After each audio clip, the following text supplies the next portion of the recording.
Sintonizados em Cristo.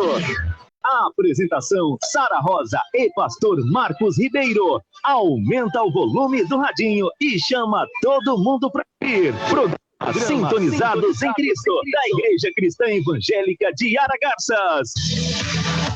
Bom dia para você. Eu esqueci de colocar a música do programa, mas vamos lá.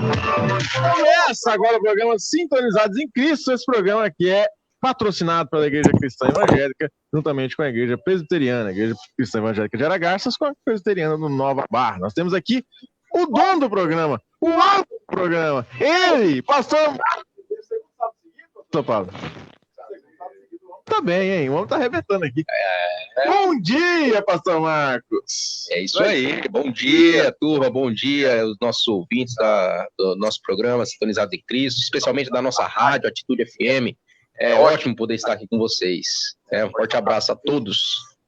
E temos também aqui o pastor Pablo Virhelmans, ele que agora pode dar a carteirada, rapaz. Ele tá com a carteira aqui de teólogo, vamos tá arrebentando, hein? Bom dia, pastor Pablo. Bom dia, Chicago, bom dia, ouvinte, bom dia, pastor Marcos. Pastor Marcos, você tá vindo 2 domingos seguidos aí, ó. Provavelmente alguma coisa errada. Eu tô vendo se a gente vai continuar na linha ou não. Vai cortar, ó. Tem que sentar mais agora, já vê. Eu não tô entendendo o negócio direito. Eu viajo tranquilo, fico em paz, meu coração fica em paz. Tem aqui o Chicão e tem o pastor Pablo para dar continuidade nos trabalhos. Eu fico tranquilo, fico em paz. Eita, mano.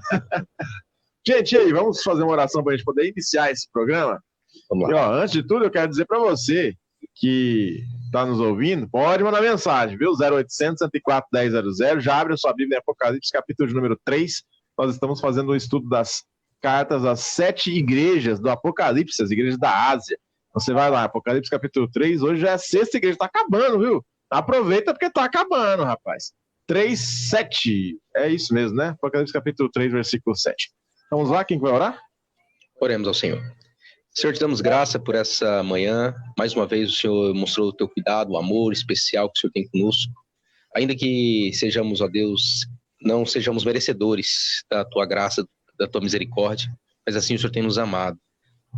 Queremos dizer que somos dependentes desse amor, somos dependentes desse cuidado. Que seria de nós se não fosse a tua forte mão, nos sustentando, nos guiando, se não fosse o teu Espírito em nossas vidas. Obrigado a Deus por essa oportunidade de estar mais uma vez aqui na apresentação de mais uma edição do Sintonizados em Cristo.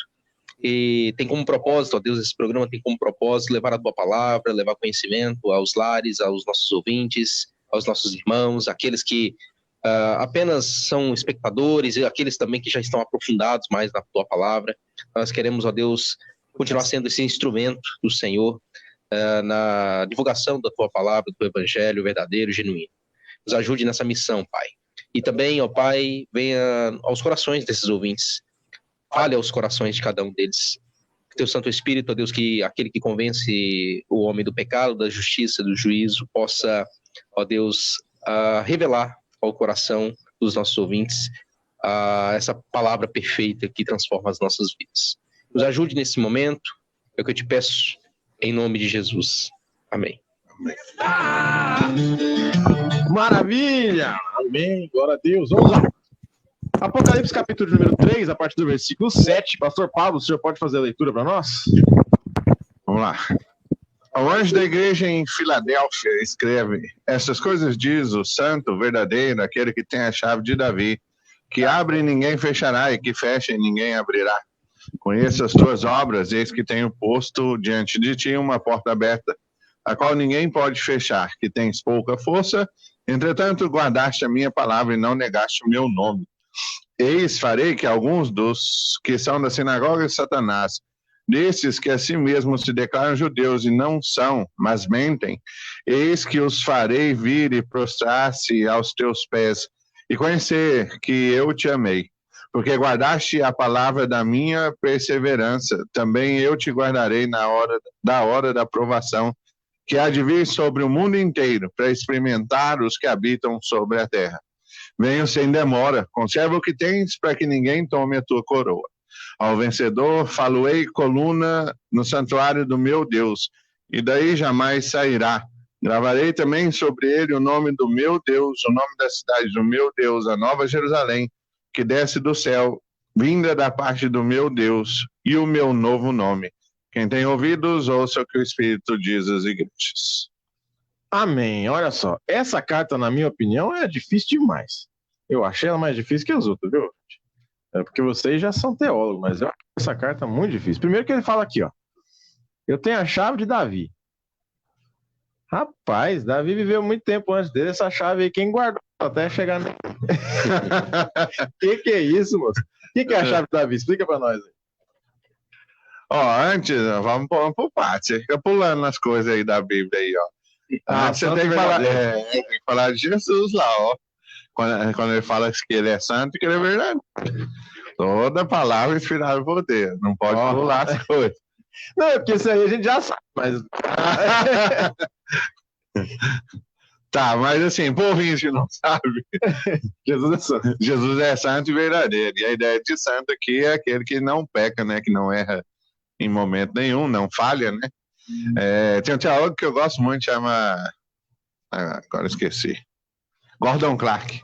Ele fala assim que o pecado corrompeu a mente, o ser humano, né? De tal forma que a ideia de qualquer erro matemático que você faz é culpa do seu pecado, né?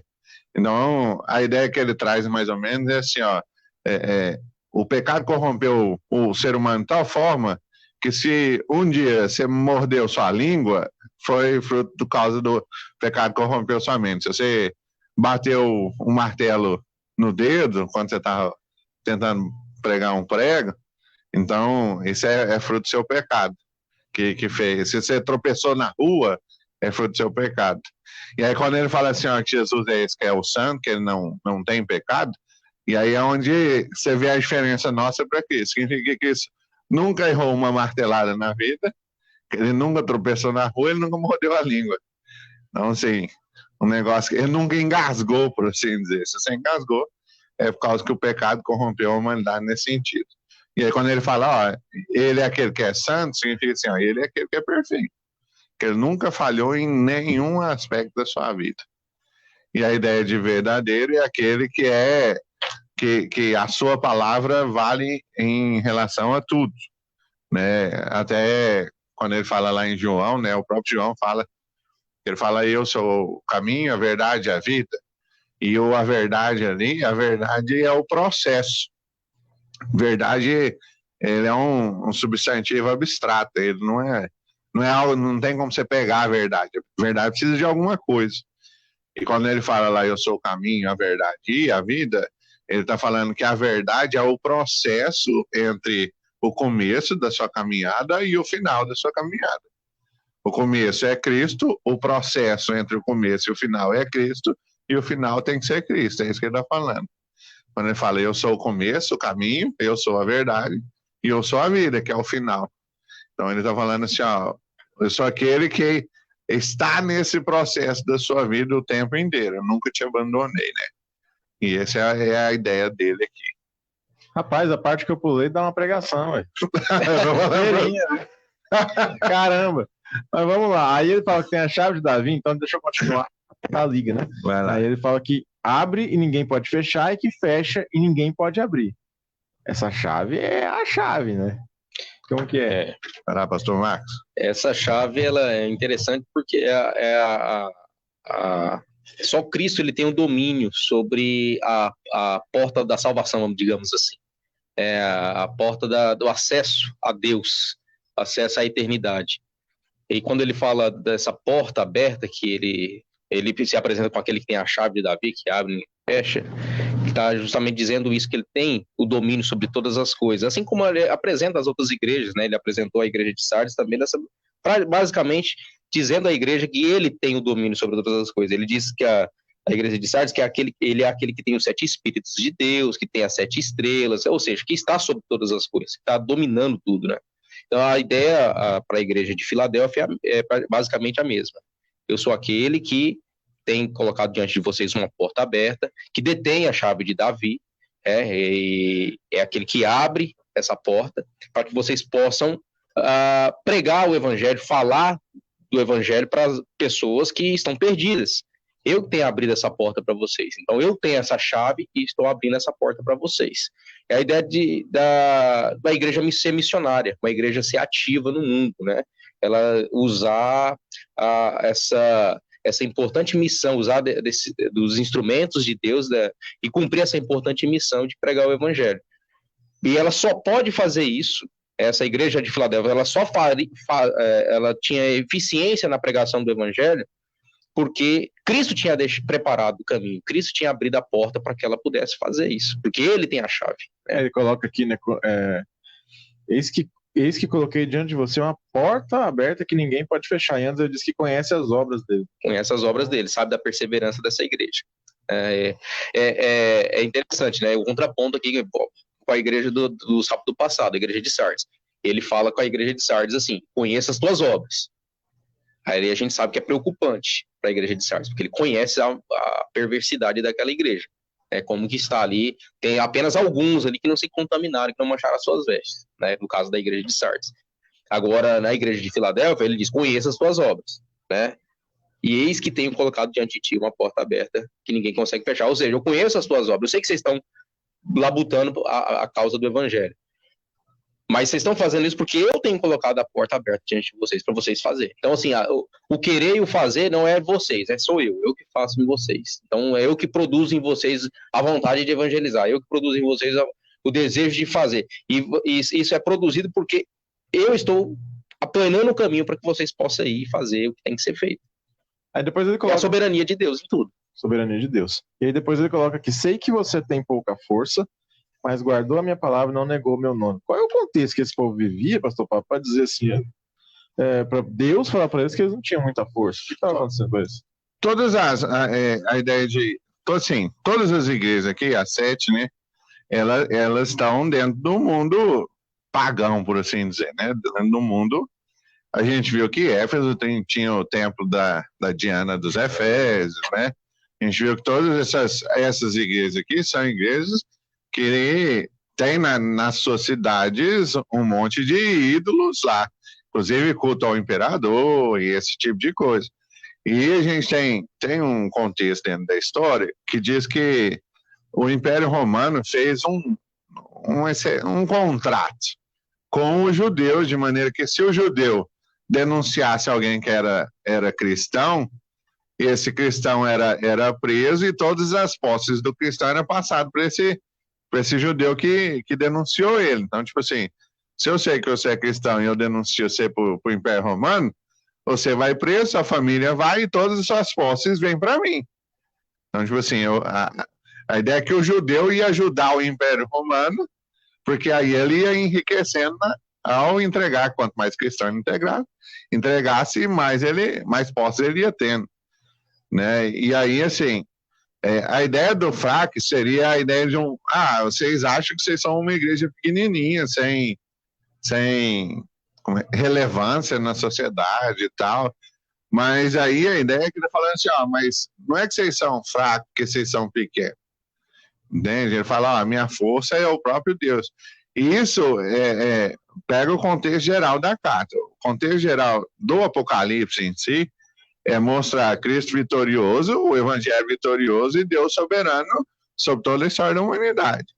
Então, todas as apresentações de Jesus nas 7 igrejas vai mostrar a soberania de Deus, vai mostrar a divindade de Jesus, a autoridade de Jesus sobre a vida e a morte, a autoridade de Deus sobre as provações que eles vão passar, a autoridade de Deus sobre a própria igreja.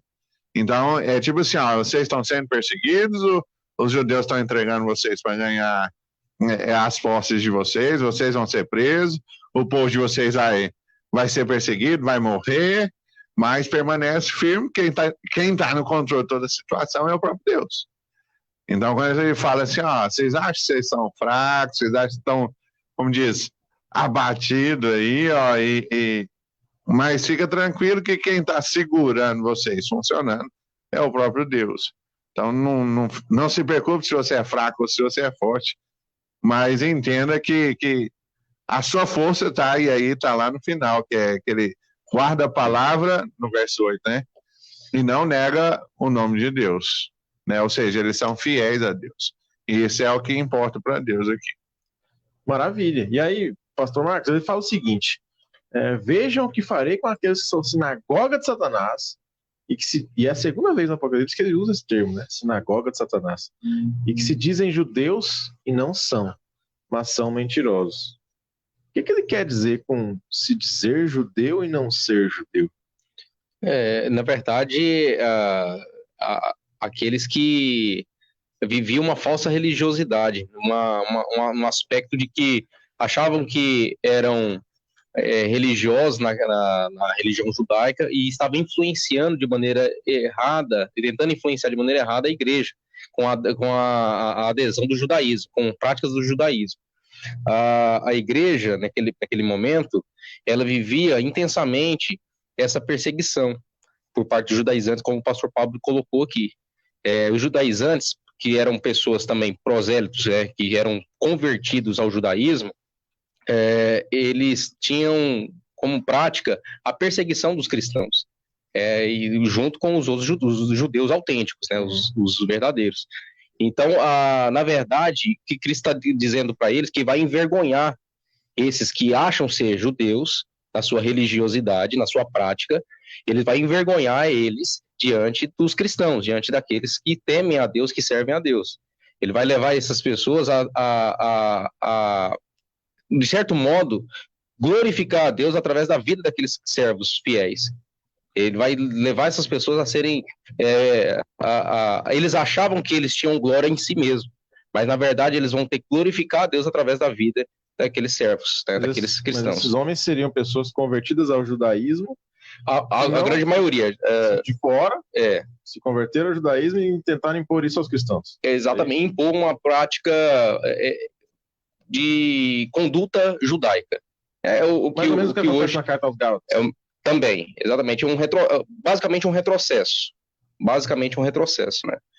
Querendo impor práticas do judaísmo, né, no cristianismo, que não tem nenhuma compatibilidade com aquilo que a doutrina, que a palavra de Deus ensina.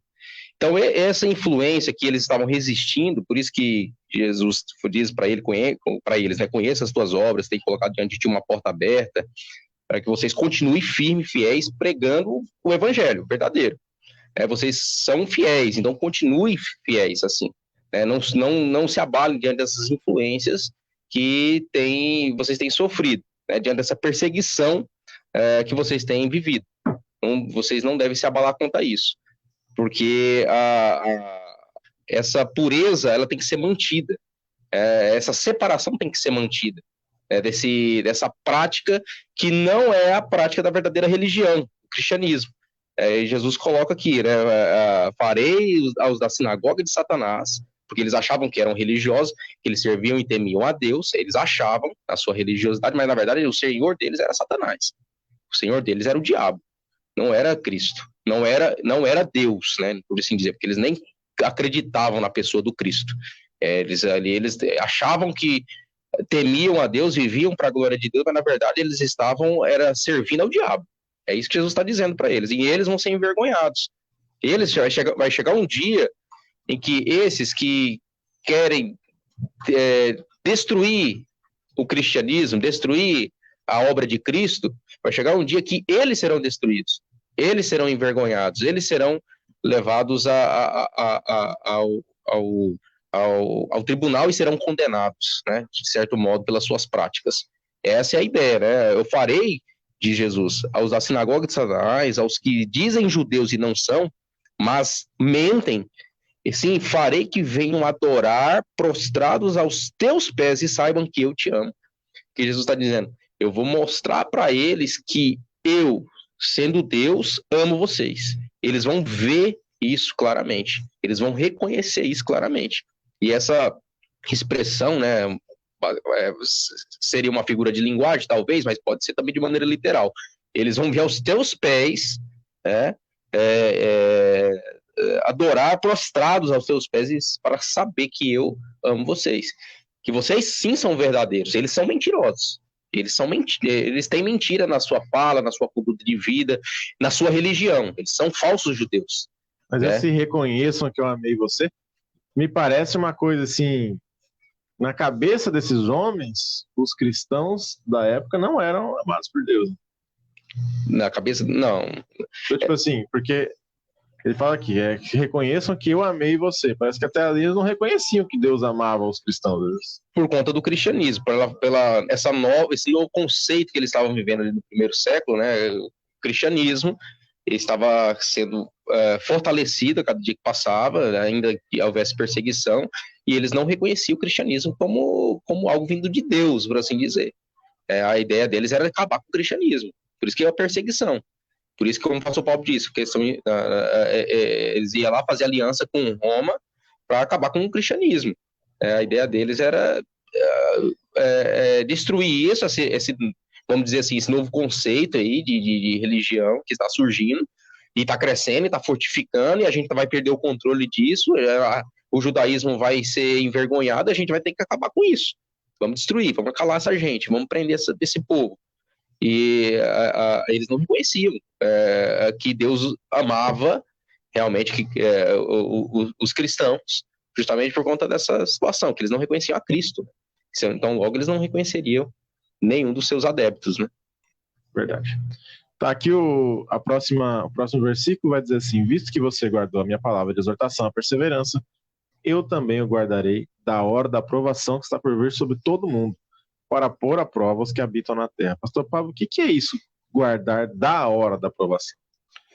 Beleza, você tem que entender, ó, aqui é onde a gente começa a fazer umas distinções a respeito das interpretações do Apocalipse, né? Tem gente que fala que isso aqui é um texto que vai falar que na verdade, a igreja vai ser arrebatada antes da aprovação, né? E não vai passar pela, o que a gente chama da grande tribulação, né? Como a minha forma de interpretação do Apocalipse, por causa do formato literário que compõe o livro, é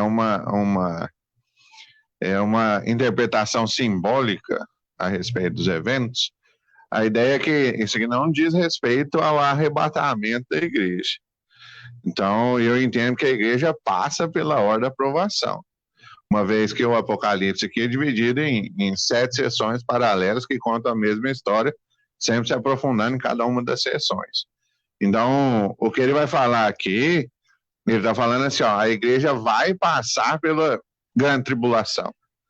E esse aqui é um dos momentos que a igreja já está inserida dentro da grande tribulação. Estou falando assim, ó, você vai sofrer na hora da aprovação, mas você vai ser guardado nesse momento. E essa a hora da aprovação, ou a grande tribulação, ela vem para todo mundo e para todos os habitantes que vêm sobre a terra. Lá na frente, por isso a gente tem que ler, quando é recontado na quarta vez a história, que é Apocalipse capítulo 6 em diante, se não me engano, acho que é isso mesmo, que vai falar sobre os selos, e ele começa abrindo os quatro cavaleiros, né, do Apocalipse, a gente fala, né, os 4 cavalos e os seus cavaleiros. Mas cada um daqueles cavalos e cavaleiros representam ações históricas dentro da humanidade. Então a gente tem o cavaleiro branco, que é Jesus e o Evangelho, e ele vem vencendo e sai para vencer. E aí a gente tem guerra, morte, doença e fome, né? Então, são a ideia dos 4. Então, esses outros cavaleiros, eles sempre acompanharam a história da humanidade. Então, o Evangelho sempre salvou pessoas, mesmo no Antigo Testamento a gente tem Jesus salvando mediante a graça, só que no Antigo Testamento a gente tem na perspectiva da fé no Messias que viria, né? Mas a gente sempre teve guerra, a gente sempre teve fome, sempre teve doença, sempre teve morte. E isso vai, como diz, avança dentro da história da humanidade. Hoje a gente continua com fome, com morte, com doença, e o Evangelho continua salvando gente mediante a ação de Cristo na graça de Deus sendo ministrado na vida das pessoas. Então, assim, aqui ele está falando, ó, o momento da aprovação, vocês vão viver isso aí, pode ficar tranquilo. Mas entenda que vocês vão ser protegidos disso por Deus. Então, a ideia é assim, ó, lembra que ó, a igreja aqui no século I, ela está sendo perseguida pelo Império Romano. E a mensagem é uma mensagem de persevera, fica firme, não esmorece, né? Não abre mão da sua fé aqui. E aí, a mensagem é, sabe a aprovação que vocês estão tendo? E aqui no caso da Igreja de Filadélfia, sabe a sinagoga de Satanás está perseguindo vocês aí, junto com o Império Romano?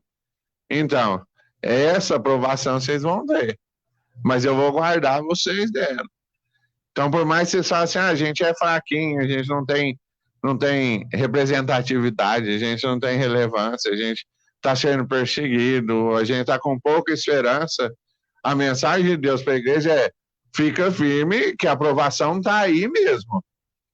E não é só esse negócio de Satanás, vem mais coisa. Mas fica tranquilo, porque vocês vão ser guardados disso. O próprio Jesus fala isso nos evangelhos, quando ele fala dos discípulos. Não tira os discípulos do mundo.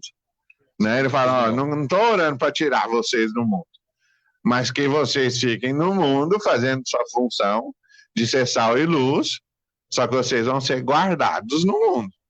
Vocês vão ser livrados do mal. Certo? E a ideia é essa mesmo. Você protegido de Deus, vai ser protegido e vai exercer exatamente a vontade soberana que Deus tem para sua vida. Se a vontade soberana que Deus tem para sua vida é ser igual ao Antipas que a gente falou, quer ser queimado vivo dentro de um touro de bronze, então beleza, está sendo guardado para isso, por Deus, entendeu? Só que esse é um evangelho que não aproxima as pessoas hoje, né? Você fala assim, eu não quero não, eu quero que Deus me guarde de todo mal e eu não sofro nada. Mas a ideia aqui de provação e de teste é para refinar, né? Para refinar as pessoas. Então, Isso. mas é porque, vamos esclarecer melhor. Vai lá. Porque assim, eu não sei, o senhor conhece o grego tudo aí, o senhor vai explicar melhor. Mas é porque no português, é que o senhor está dizendo assim, que vai ser guardado tal, vai ser protegido em meio à aprovação, né? A igreja vai estar passando por aquela aprovação, mas vai ser protegido. Mas é porque, assim, lendo aqui, não está escrito guardarei na hora da aprovação, está escrito da hora.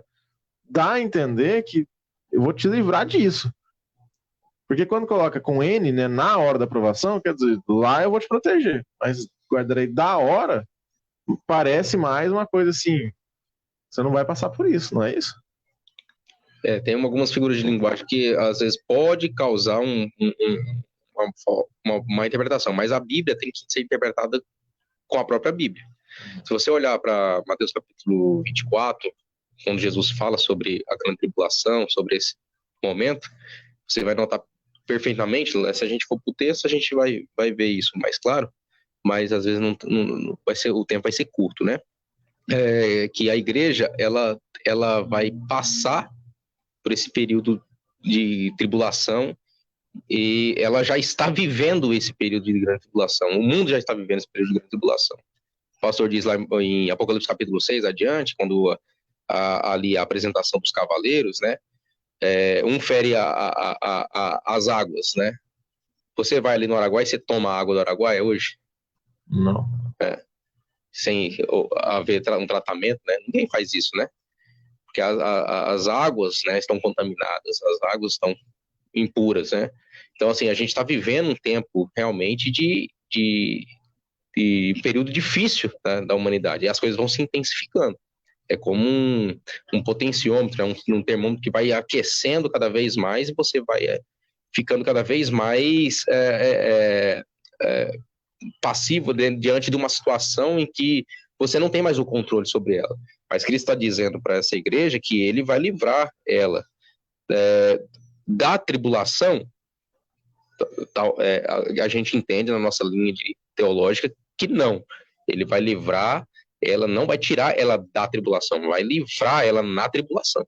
É na tribulação que ele vem de encontro à sua igreja e salva ela e guarda ela para que os efeitos dessa tribulação sejam mínimos, né, diante de tudo aquilo que ela vai sofrer, né? Aí acho que o pastor Paulo tem mais alguma explicação. Eu peguei aqui, porque eu só tive um tempinho aqui para pegar o grego aqui.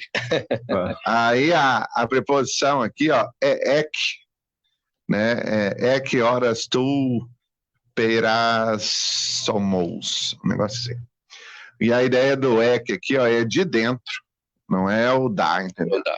Então eu te guardarei de dentro da tribulação, de dentro do sofrimento, entendeu? Você não vai ser tirado de lá, você vai estar dentro da provação e Deus vai te guardar dentro da provação.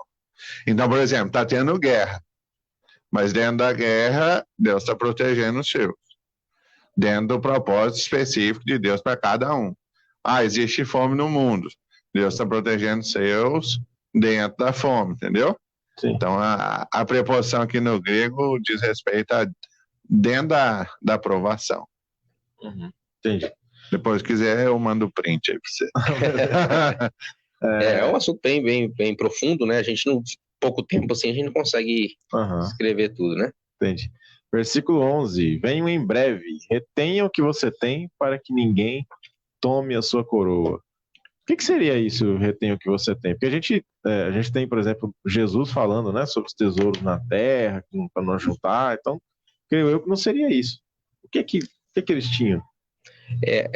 Aqui está intimamente ligado, não sei se o pastor Paulo vai na mesma linha que pensamento, mas intimamente ligado à ideia da perseverança da igreja, perseverança dos santos, né, que é importante, crucial, e é uma das marcas, a principal marca da igreja que é realmente bíblica, uma igreja realmente guiada por Cristo, é a perseverança. É aquilo que ela faz em meio à perseguição, ainda mais perseguição externa, né? A gente falou de perseguição interna, tem as perseguições externas que vêm contra ela para tentar destruir ela, né? Para tentar parar ela. Então, a perseverança da igreja é importante nesse sentido. Então, por isso que o versículo 11 está dizendo aí, eis que vem, você demora, conserva o que tens, para que ninguém tome a tua coroa. A ideia de não mude de sentido, não desvie desse caminho, não jogue fora a sua fé, a sua confiança que vocês depositaram em mim, porque isso não é em vão. Isso não é em vão, vocês não vão ser envergonhados diante da fé que vocês depositaram em mim, Jesus está dizendo para essa igreja. Então, perseverem, né? Guarde o que vocês têm. Né? Exatamente. Lá no verso 8, quando ele fala assim, que ele faz elogio, falando que a igreja guarda a palavra e não nega o nome, mesmo tendo pouca força, agora ele dá aquela palavra de encorajamento, continua fazendo o que você está fazendo. Quer dizer, conserva a perseverança aí, que o pastor Marcos falou. Conserva a guardar a palavra de Deus como uma palavra fiel, conserva, como diz, não negar o nome do Senhor. Isso aqui, tem que ler o Apocalipse como um todo aí, você ouvinte, na sua casa, pra você entender as recontagens das histórias. Porque lá na frente a gente tem uma luta, que na verdade não é uma luta, mas porque Deus sempre ganha, porque o diabo já é criado, mas tem uma distinção bem clara a respeito daqueles que são povo de Deus, sinagoga de Satanás, que eles têm o número de Deus nas suas frontes e o número da besta nas suas frontes. Então, é bem claro é uma dualidade, embora isso não exista, porque Deus está no comando, inclusive, do próprio Satanás, né? Então, quando a gente olha para cá, o que Deus está falando é assim, continua firme na palavra e, não muda de opinião, não volta lá atrás, não vai pro rumo da sinagoga de Satanás, entendeu? Persevere e mantenha-se firme. E aí, quando ele fala vem sem demora, é que, a aprovação está aí, mas ela é por pouco tempo, e por diversas vezes no Apocalipse, ele vai falar sobre isso, você vai ter uma aprovação, você vai passar uma aprovação, eu vou jogar uma aprovação sobre vocês, mas persevera, que rapidinho as coisas vão chegar no fim, né? Então, o vem sem demora em breve voltarei, e a ideia não fica preocupado com o dia de amanhã, que Jesus chega e ele está te protegendo no momento da aprovação. Então, conserva o que você tem. Mantenha-se firme na palavra, mantenha-se firme em Deus, que todas as outras coisas, elas são acessórias aí, no caso. Maravilha. Temos aqui o versículo 12 dizendo: farei do vencedor uma coluna no santuário do meu Deus, e dali ele jamais sairá. O que significa isso, ser uma coluna no santuário de Deus? Pastor, por favor. Eu quero fazer um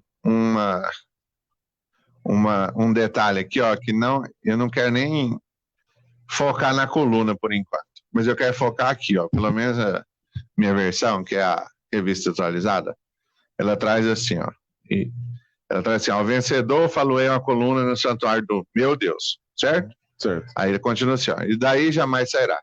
Gravarei também sobre ele o nome do meu Deus, o nome da cidade do meu Deus. A nova Jerusalém que desce do céu, vinda da parte do meu Deus. E o meu novo nome. E então, assim, em um versículo a gente tem a palavra aí, ó, a junção, né, do meu Deus 4 vezes. Uhum.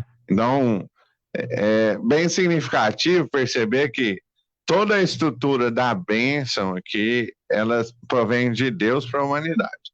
E tal como todas as outras bênçãos que a gente viu nas 7 igrejas, as bênçãos dizem respeito sempre à salvação e à vida eterna. Então, quando ele fala na igreja de Éfeso, fala, ó, vai comer da árvore da vida que está no jardim de Deus, no paraíso de Deus, né? O que é a árvore da vida? A árvore da vida era aquele que dava a vida eterna. Só que quando o ser humano pecou, ele foi expulso e não poderia mais pegar da árvore da vida. Então, a gente tem a pedrinha com um novo nome, vestimentas brancas, que tudo implica em salvação e ir para o céu. E aqui ele está falando assim, ó, tudo isso não depende de você. A salvação não depende de você. Porque essas coisas vêm, sabe de quem? Do próprio Deus. Então, ser constituído como coluna no santuário provém de Deus. Receber um novo nome aqui, ó, provém de Deus. Que é Deus que vai gravar em você a Nova Jerusalém, provém de Deus também. Então, assim, ele está falando, todo o processo de salvação, ele vem de Deus para o homem. A humanidade só responde, a ideia que a igreja só responde em perseverança na palavra, perseverança na fé, depois que ela é salva por esse Deus. A gente olha esse conceito lá no Antigo Testamento, quando a gente pega, por exemplo, Êxodo capítulo 20. Êxodo capítulo 20 não começa com as leis. Começa com a graça de Deus salvando o povo. Eu sou o Senhor teu Deus, tirou da terra do Egito da casa de servidão. Então, primeiro Deus salva, depois o povo responde em obediência.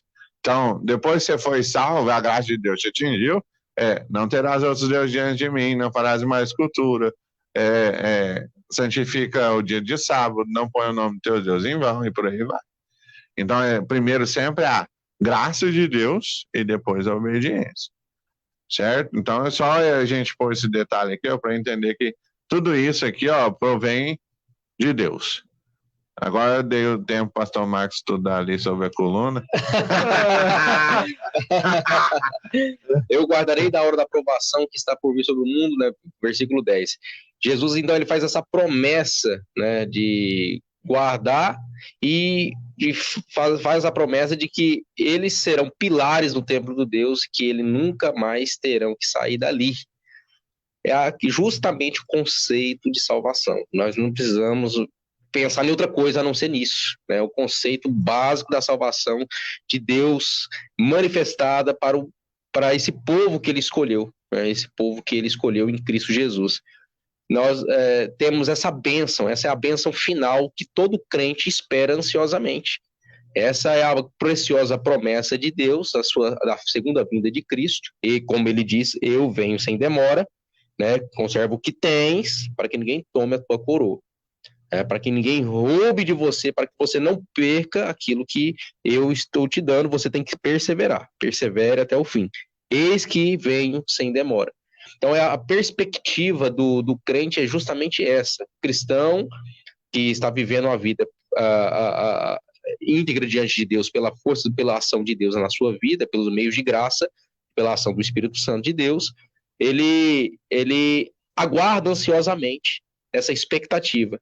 Para cada igreja, para cada contexto, Cristo se manifesta e se apresenta de um modo que ela compreenda essa linguagem, né? Essa linguagem que Cristo está dizendo ali, ele entra na cultura, naquela situação e contexto histórico que a igreja está vivendo, para que aquela igreja possa compreender a mensagem, para que aquela igreja possa entender perfeitamente o que Cristo está dizendo. E é a ideia justamente de vida eterna, de salvação. Nós temos esse bem precioso, essa promessa preciosa de Jesus para a sua igreja, para o seu povo. E muitos de nós, às vezes, temos banalizado isso, né? Temos vivido uma vida como se esse dia não fosse chegar, como se isso não fosse real. A vinda de Jesus é real. Essa promessa preciosa da segunda vida dele é real. O céu é real. Nós cremos nesse dia, nós esperamos, aguardamos essa expectativa. E qual é a prova principal de que eu aguardo isso? Que eu realmente espero isso com convicção, com certeza no coração? É justamente guardar aquilo que eu tenho, a fé, a confiança em Cristo. Isso é importante. E a ideia da coluna é aquilo que vai dar solidez, né? É um negócio que não é abalado facilmente. Verdade. Então, assim, é uma igreja, pega o contexto, é uma igreja que está tipo assim, ó, a gente é fraco, né? Tipo, a gente é fraco, Deus fala, não é bem assim que vocês são fracos, mas por mais que vocês acham que vocês são fracos, mantendo a palavra e o nome do Senhor, vocês serão aquilo que não vai ser desestabilizado, entendeu? Vai ser uma coluna, vai ser aquilo que vai ser sólido e estável, aquilo que vai ser duro, entendeu? Aquilo que vai segurar um prédio, por assim dizer. Então, por mais que vocês tenham a percepção de que vocês acham que não são grande coisa, mantendo a palavra e o nome do Senhor, vocês são uma rocha sólida aí. Isso fica mais claro quando a gente pega o próprio apóstolo Pedro, que Pedro, na verdade, é o segundo nome, né? Ele chama Simão. E Simão, a ideia do Simão é um cara arenoso, um cara sem estabilidade, um cara que, tipo, fala uma coisa aqui agora e logo depois ele volta atrás no que ele falou. E quando Jesus chama ele para ser discípulo, ele troca o nome, né? Fala, ó, em vez de você ser Simão, que é um cara que não tem força na sua palavra, agora eu quero que você se torne Pedro, eu quero que você seja uma rocha, né? Um cara que tenha firmeza na sua palavra. Aqui é a mesma ideia. Tipo, a igreja, você está se sentindo fraca, mas permanece fiel no nome de Deus, permanece fiel à palavra, que vocês serão, de fato, uma coluna inabalável, por assim dizer. Caramba. E aí ele fala sobre escrever, né? Antes disso, é que você estava falando, meu Deus e tal, eu fiquei pensando, quem está escrevendo é Jesus, quem está falando isso, né? O recado é de Jesus. E ele fala, meu Deus, mas Jesus não é Deus? Mas ele não é pai, né? Ele está falando do Deus Pai aqui. Isso. E aqui é uma bênção para nós esse texto, porque é uma clara distinção entre as pessoas da Trindade ali. Mostra que não é o mesmo. Não é o mesmo, mas em essência e divindade. Olha só. Então já matou alguns. Na teologia. Vai lá. Aí ele fala aqui, escreverei o nome do meu Deus e o nome da cidade do meu Deus, a Nova Jerusalém, que desce do céu da parte de Deus. O que é a Nova Jerusalém? Como que vai ser isso? Porque assim... É o cubo perfeito que desce. Lá em Ezequiel, né? Isaías também. Ó, a Nova Jerusalém é o céu, por assim dizer. Uhum. Agora, o formato, como isso se dá, depende da teologia que você segue. Por exemplo, eu até falei do cubo perfeito, porque quando os profetas vão descrever Nova Jerusalém, ele fala que é uma cidade que tem tanto a tanto de largura, o mesmo tanto de comprimento e o mesmo tanto de altura, né? Uhum. E tipo assim, vai descer um cubo do céu, né? Uhum. E como é que funciona esse cubo? Não, tem que entender que lá nas profecias, linguagem simbólica, não é mas esse é um quadradão do céu, entendeu? Como é que isso funciona? Não é assim. E o que a gente sabe da Nova Jerusalém, pelo menos a teologia reformada, é que a Nova Jerusalém é uma reciclagem como diz, do Éden antigo. É a ideia da gente estar na nossa terra hoje, corrompida pelo pecado, e Deus, quando vem fazer tudo novo, no novo, a palavra novo ali, não é um novo criado do nada, igual foi em Gênesis, mas é um novo de reciclagem. É de pegar algo que deixou de ser útil e transforma aquilo em algo útil. Então, essa é a ideia que hoje a gente tem de reciclar, né? Você pega o lixo. Exatamente. Vai pegar o lixo, que é um lixo, e aí faz um processo nele, e aquele processo torna aquilo em algo útil.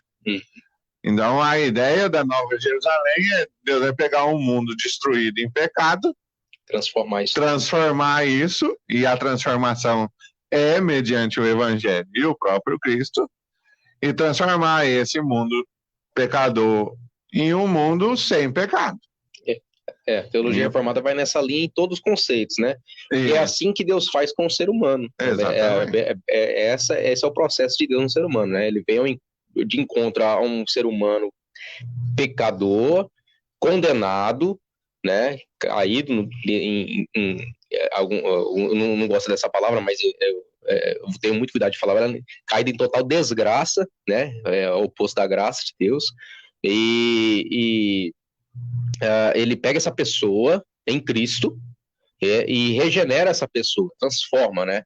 Como Paulo fala aos Romanos, no capítulo 1, né? O Evangelho é o poder de Deus, é a ação de Deus para a salvação de todo aquele que deposita confiança em Cristo, né? Então ele vai agindo e transformando essa pessoa. Jesus fala lá com a mulher samaritana, né? Que se beber da água que ele lhe der, fluirão dessa pessoa, do seu interior, rios de água viva. Então há uma transformação interior, né? Vem de dentro para fora, algo que realmente surge eficácia, surge evidências reais de uma transformação. Então esse é o conceito geral da criação, a criação caída, que agora vem sendo transformadas. Então a consumação de todas as coisas, o novo céu, a nova terra, justamente, nosso conceito é isso, né? Cristo vai pegar e transformar tudo aquilo que é inútil, que está caído, pecado, e fazer com que isso agora volte aos primórdios, né, como era antes do pecado, né? Volte a ser como era. Mas seria na Terra. Pois é, assim, aí eu falo que depende da forma como você interpreta a Bíblia. E são coisas que eu até falo na igreja, que você vai ter que estudar e tomar sua decisão por si só. Não tem, como diz, não tem como você bater um martelo. Veredito, né? A gente tem, baseado nos textos, baseado no estudo, você acredita de tal jeito, você acredita em outro jeito, entende? Eu acredito piamente que será aqui, como diz, minha visão pessoal, baseado nos meus estudos. E quando o povo fala assim, mas a gente tem o texto lá de 1 Tessalonicenses 4,16, que fala que o povo da igreja vai subir, né, encontrar Jesus nas nuvens e tal, tem que entender o contexto lá. E a ideia de que o povo de Deus, de fato, encontra Jesus nas nuvens e desce para a Nova Jerusalém, né? Porque a Nova Jerusalém representa a união de Cristo com a sua noiva. E o reino dele ser restaurado. Exatamente. Né? Então, quando ele vem, ou quando ele voltará, né? Que ainda não voltou, mas a ideia é que ele vem e todas as coisas vão sendo reestruturadas para uma terra sem pecado. E aí, por isso que eu falo, depende da linhagem teológica que você segue. Por exemplo, a gente tem uma linhagem... perdeu muita força após a Primeira e Segunda Guerra Mundial, que é dos pós-milenistas. Os pós-milenistas acreditam que o evangelho vai se expandindo de tal forma que o mundo vai se tornando melhor porque você tem o evangelho alcançando mais gente. Quando você olha para a Escritura, até faz um sentido, que é a ideia de que a igreja vai expandindo a toda criatura, Deus vai salvando as pessoas, que é essa a ideia do cavaleiro branco que vem vencendo, e enquanto as pessoas estão sendo transformadas pelo evangelho, a partir daí o mundo vai se tornando um lugar melhor. Por quê? Porque a pessoa vai querer servir a Deus, então, tipo, ele vai parar de mentir pro seu vizinho, ele vai parar de enganar, ele vai parar de ser corrupto e por aí vai. E a gente está falando do processo do evangelho sendo expandido e o povo sendo convertido e transformado. E aí a ideia dessa é que quando chegar o tempo específico, que todo mundo tenha ouvido o evangelho, a gente vai ter na terra pecadores que vão estar transformados pelo evangelho e logo seria o céu. Então, assim, só que isso era uma ideia que eles tinham, falando assim, no começo do século passado, né, 1900, porque o homem tinha começado a ter um intelecto muito grande, só que logo vem em cima a Primeira Guerra Mundial e a Segunda Guerra Mundial. Então, tipo assim, parece que o negócio, ao invés de melhorar, foi piorar. E aí essa doutrina, né, do pós-milenismo acabou caindo em descrédito quanto a essa situação. Ela já nasce morta, né?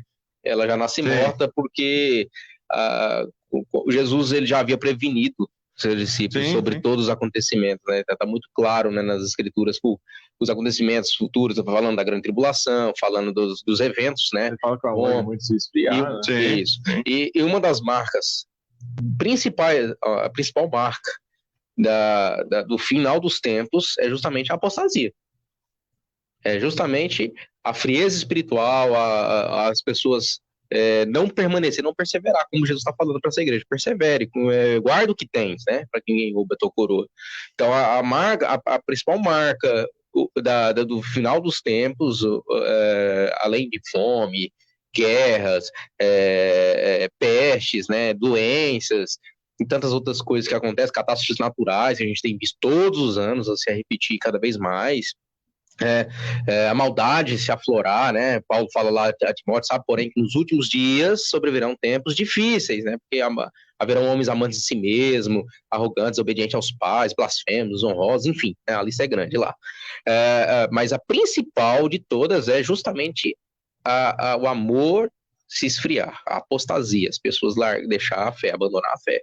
Então, você acreditar que não, claro, de forma alguma desmerecendo o poder do Evangelho. O Evangelho é o poder de Deus para a salvação. Mas ele salva num contexto completamente corrompido, um contexto de destruição. O Evangelho ele entra e salva aquela pessoa, né? Mas é a ideia de Jesus. Eu não peço que os tire do mundo, mas que os livre do mal.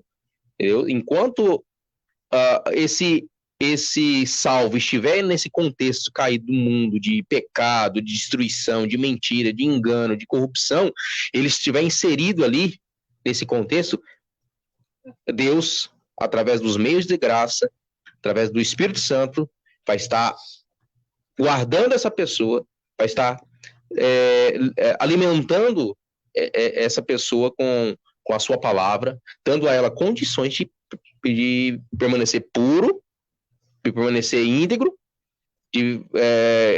abrindo a porta para que ela pregue o evangelho, como Jesus está dizendo para essa igreja, até o fim, até o último dia. Como ele diz na sua palavra, eis que estarei convosco todos os dias até a consumação dos séculos. Mas não que as coisas vão melhorar, né, pela difusão do evangelho. Na verdade, a gente vai ser perseguido, né, por isso, né? Vai receber cada vez mais perseguição. É o joio e o trigo crescendo juntos, né? Também. A ideia do joio e o trigo também crescendo juntos. E o novo céu, a nova terra, por isso que eu falei assim, depende muito da forma, né? Como você vê a Nova Jerusalém. Depende muito da linha teológica que você sua segue, abordagem, né? teológica. Então, assim, depende muito. A minha concepção de fato, a concepção reformada de que Deus vem para reciclar as coisas. Ele não vai acabar com toda a criação, mas ele vai reciclar tudo, e a ideia de reciclar é fazer essa transformação que a gente falou, da forma como ele já faz no ser humano, né? Ele pega um ser humano perdido no pecado, transforma ele, né, num processo de santificação, né, para que ele se torne sem pecado. Então, o novo céu e nova terra é um lugar sem pecado, sem dor, sem choro, sem essas coisas, mas pelo um ato de reciclagem, por assim dizer, né, de que Deus faz com com a gente e fará com a... É justamente isso, né? Qual o nosso conceito de céu que nós temos que ter em mente? Independente do lugar geográfico, vamos dizer assim, seja nas nuvens, ou o terceiro céu, a habitação de Deus, ou seja aqui tudo transformado. Mas a ideia central do céu é que não haverá mais morte, não haverá mais sofrimento, não haverá mais corrupção, não tem mais pecado, e todos vão viver eternamente nessa condição. Eternamente nessas condições aí, que não tem mais perda, não tem mais choro, não tem... Deus enxugará dos seus olhos toda lágrima, né? Então, é isso que tem que estar no coração do crente, do cristão, do servo de Deus. Essa ideia, isso é o alimento, é o combustível que faz ele perseverar. Eu estou aqui ainda, estou vivindo, estou respirando, ótimo, bacana, então eu tenho uma missão ainda, eu sou igreja, eu sou povo de Deus, eu tenho uma missão. Cristo está dizendo para mim que ele tem colocado uma porta aberta, ele tem a chave, ele abriu a porta e eu vou passar por ela, em outras palavras, vou expandir o evangelho, vou sair das quatro paredes da minha igreja, da minha religiosidade, eu tenho que pregar o evangelho no trabalho, eu estou estudando para ser médico, que seja para a glória de Deus, para cumprir o propósito de Deus, eu vou ser piloto de avião, que seja para a glória de Deus, para cumprir o propósito de Deus. Não vou estudar não, mas vou fazer aí, vou empreender, que seja para a glória de Deus. Tudo para a glória de Deus, aí entra naquela palavra que Paulo diz, que é comais, bebais, ou façais qualquer outra coisa, façam para a glória de Deus, porque a vida do cristão, nós temos que entender isso, que tem um propósito de Deus na nossa vida, nós não temos que achar que aleatório, né? É aleatório, ou ir no culto de domingo, cantar louvores, ouvir a palavra, ir embora para casa e achar que a minha vida não tem nenhum propósito. Não é isso que Deus quer. Deus chama o seu povo, trabalha por nós, agindo, trabalhando a nosso favor, nos resgatando do pecado, como Paulo fala ao Colossenses 1 Tessalonicenses, capítulo 1, né? Deus nos transportou das trevas para o reino do seu Filho amado. Ele faz isso em nós, e depois ele trabalha em nós, arrancando as impurezas, nos purificando, nos limpando, tirando tudo aquilo que não presta, os vícios, as más condutas. Ele vai fazendo, nos purificando, para depois ele agir através de nós. Ele nos usa como instrumentos. Isso é um privilégio para nós. Aí uns vai usar como pastor, como um teólogo, como um presbítero, como um líder de um departamento, como uma pessoa que compõe a sociedade bíblica do Brasil, do mundo, para poder gerar mais evangelhos e a palavra de Deus para difundir o evangelho no mundo. Enfim, Deus vai agir no mundo até a consumação de todas as coisas e nos usando como instrumentos dele. Eu fiz a pergunta a respeito dessa questão geográfica, mas porque é uma curiosidade que geralmente os ouvintes têm. É uma coisa que a gente sempre fica curioso para tentar entender. Mas a verdade é que isso não faz muita diferença, né? O mais importante realmente é que... O importante é estar no céu, né? O importante é estar lá. Uma vez eu até perguntei, tava nessas curiosidades minhas, uma vez eu perguntei para um rapaz lá na igreja, fazer assim, faz muitos anos, assim, cara, mas como que vai ser no céu? Sabe? Aí ele falou assim, a Bíblia fala que é bom, não fala? Fala. Então esse você tem que saber, rapaz. Deus não tá mentindo. É bom, então. E pronto, acabou, né? Olhos não viram, ouvidos não ouviram, não chegou ao coração do homem, né? Para quem quiser estudar sobre isso, tem uma seção, 7 livros, sem brincadeira. Acho que o cara escreveu 5 até agora, mas são 7 livros chamados O Habitat Humano, do Heber Carlos Campos. 7 livros de umas 500 páginas cada um. Ele está tentando escrever sobre o que é o céu. Então, se você quer estudar, lê lá, porque eu não vou ler. Paulo coloca... não acredito. 7 livros de 500 páginas só sobre o céu. Está escrevendo muita coisa. É melhor só ficar com o texto de Paulo que ele escreve, eu acho que, se não me engano, aos Coríntios que ele escreve. Eu conheço uma pessoa assim no corpo ou fora do corpo, não sei. Foi levado ao terceiro céu. Ele se coloca na terceira pessoa porque ele não tem coragem a primeira pessoa, e viu coisas inefáveis, ou seja, coisas que não se pode descrever. Falta vocabulário humano para descrever o que ele viu. Então isso é o céu. Isso é o céu, né?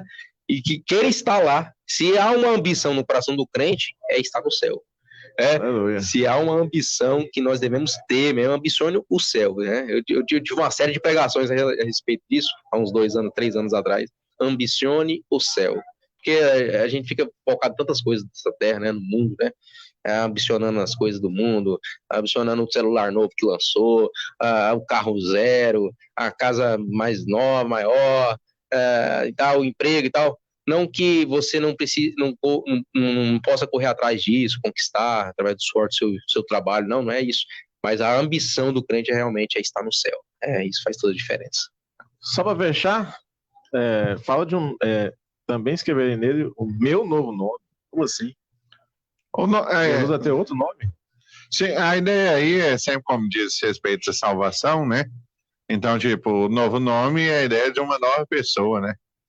É igual, pega lá Pedro, antes era Simão, agora você é Pedro. E você foi transformado por Cristo. Não, mas aqui é Jesus. Isso. O meu novo nome. Não, O nome de Jesus. É a linguagem que você não conseguiu compreender bem, mas Jesus está falando, o meu novo nome é o nome que eu estou dando para você. É o novo nome. Você pode ver que até o meu está minúsculo aí. Isso. Se você voltar lá atrás, na outra igreja, ele fala da pedrinha branca e do novo nome de novo. Isso. Tá, entendeu? É o conceito. É o mesmo conceito, exatamente. Que você será transformado, entendeu? Entendi. Então seria mais ou menos isso. Maravilha. Tá, agora sim. Agora conseguimos terminar. Conseguimos encerrar. Muito bom, gente. Maravilha. Vamos fazer uma oração para a gente poder encerrar? Que o pessoal do Conexão já tá doidinho para entrar aqui. Bora, deixa eu orar. Alguns minutos ele aqui já. Pai, nós te damos graças por essa manhã, te damos graças pela tua palavra que fala conosco, que nos encoraja, nos dá fé, nos fortalece. Nós rogamos que a tua igreja pregue esse evangelho, expanda esse evangelho por todo mundo, que nós tenhamos essa força e essa disposição. Gera na tua igreja essa intrepidez de falar tua palavra, de ter coragem, de pregar e de termos uma postura santa e sincera. Em nome de Jesus. Guie cada ouvinte no dia de hoje, nos abençoe, cuide de cada um de nós, em nome de Jesus. Amém. Amém. Amém. Tá encerrado o nosso programa Sintonizados em Cristo. Vem aí o programa Conexão Atitude Jovem, fica ligado com a gente.